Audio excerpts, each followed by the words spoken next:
right, I'm recording. Alright. So, what's your name? Samantha Darko. Let's act like we don't know each other. Okay. Let's pretend. Rami, do you want to be a part of this or not? Because I'm... Okay, good. We're supposed to sing cigarettes now. So, how long have you been doing this? This will be my 8th season working at a haunt. Okay. What was your first haunted house that you've ever worked at? I worked at House of Shock in New Orleans, Louisiana.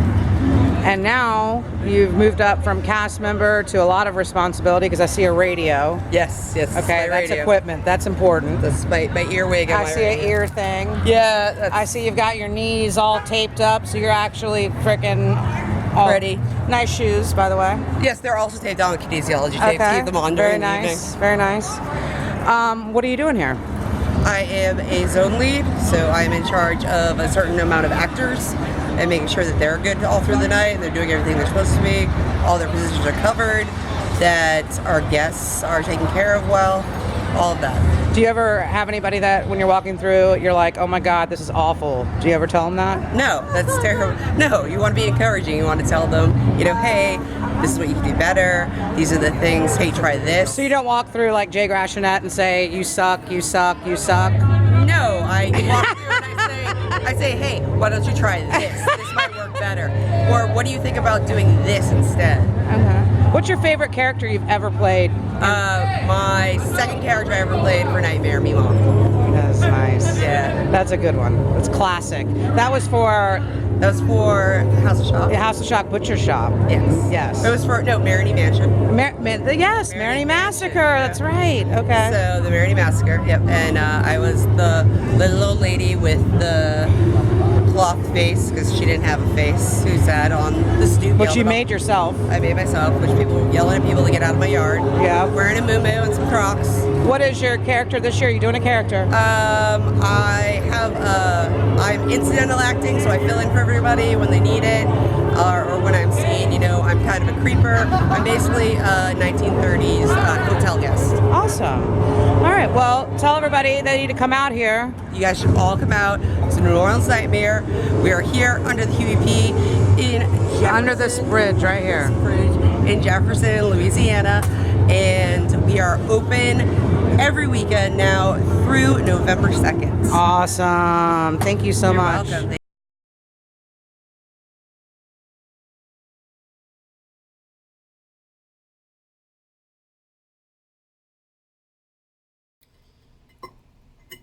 Well, hello, guys. In the tradition of my haunted house videos, I'm actually making my own tradition because I noticed that in the other two videos I made for New Orleans Nightmare, I'm eating while I'm talking, so I decided to eat some pizza while I talk about the haunted house. It's from Pizza Hut. It's actually from last night. I get home from working the haunt. I'm super hungry, and I'm like, oh my God, I'm going to eat this peanut butter and jelly sandwich I brought. And my roommate's kind enough to order some pizza for himself.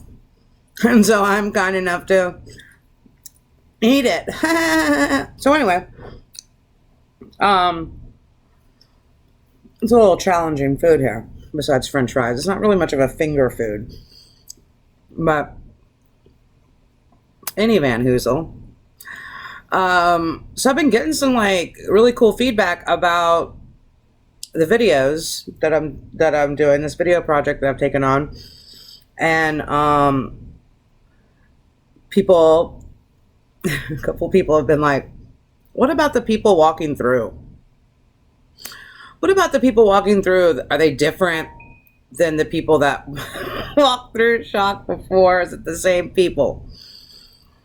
I'm telling you, and for patrons that are watching this, please don't be offended. There's I'm not trying to offend anybody. But for the patrons that come through, when you are working a haunt, you're in costume, and it is literally face after face after face. You turn into white shirt, blue shirt, red shirt, tall person, short person, chubby person, skinny person. You have to realize we're coming in contact with thousands of people. Just opening weekend at New Orleans Nightmare, it was record setting for them. I believe it was 1,400 people walked through in one night. So imagine from a character's perspective, 1,400 faces coming in front of them. You really don't remember too many people.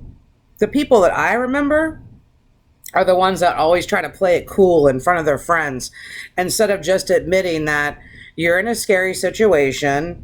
Oh my God, this is super weird. I'm a haunter and I don't like going to other people's haunted houses and getting scared, but I'm gonna. There's always gonna be something that makes me jump. But I think it's really funny when people walk through and they act all tough, and the actor will come out at them and, oh yeah, I saw you, and oh nope, didn't get me. Or this one particular lady last night, and I'm not even gonna I just want to call this chick out so bad, but I'm not gonna do that. She walked through, you could tell she was scared as crap, but she walked through, and the whole way she's like, Konnichiwa, konnichiwa, konnichiwa. I really hope she sees this video, and so she can be like, oh my God, is she talking about me?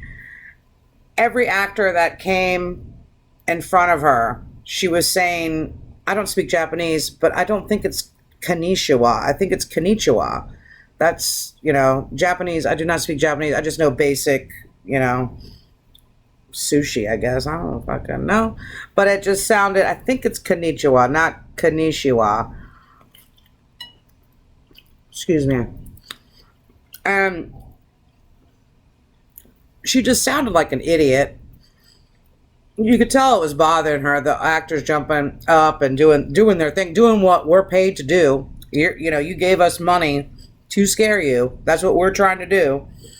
And you want to be a smartass and try to act like you're not scared and think of some clever thing that you think is funny when you're not even Japanese. You're probably from a local neighborhood. I don't know, because you sounded like you were from New Orleans. Just acting stupid.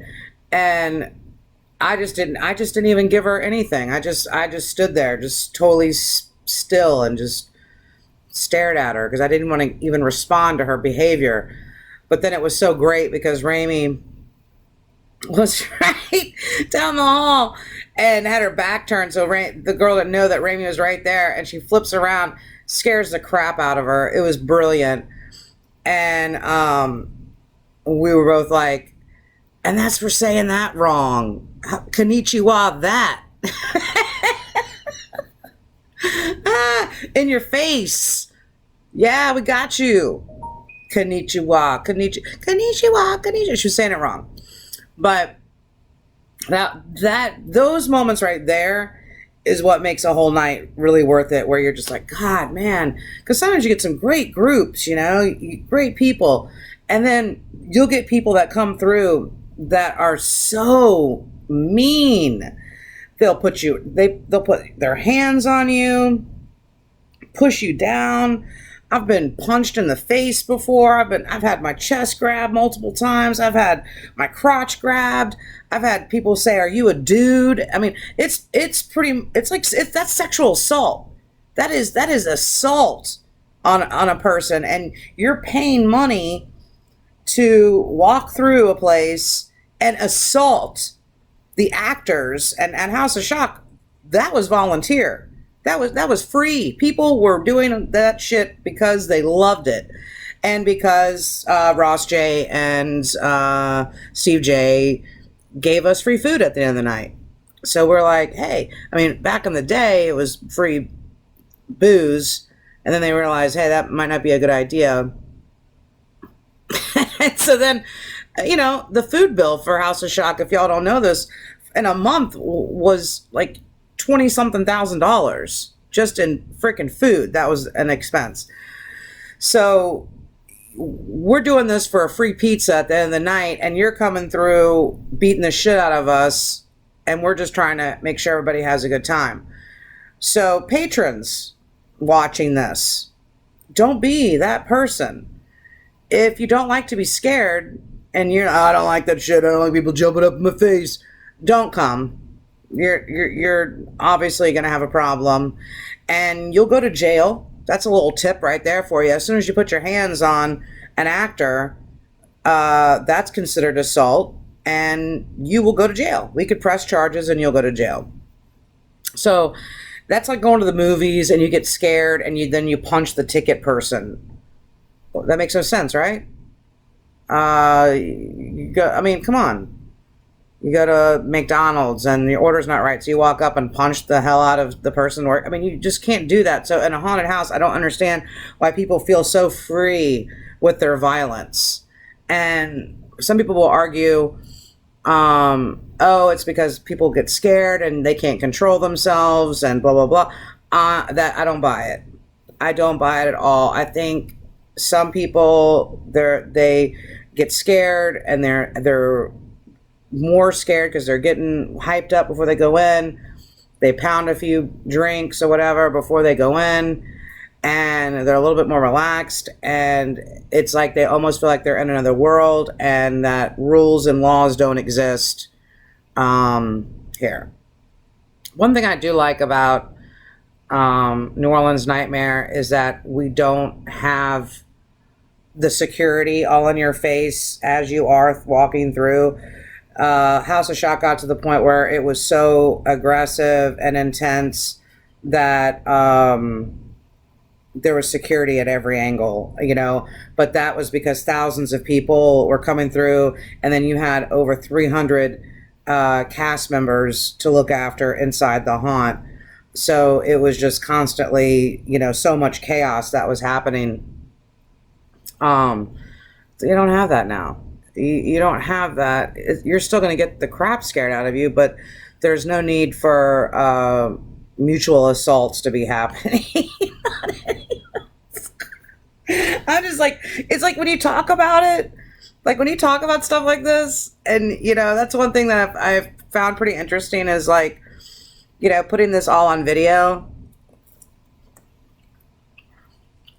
and hearing myself talk about it sounds really ridiculous.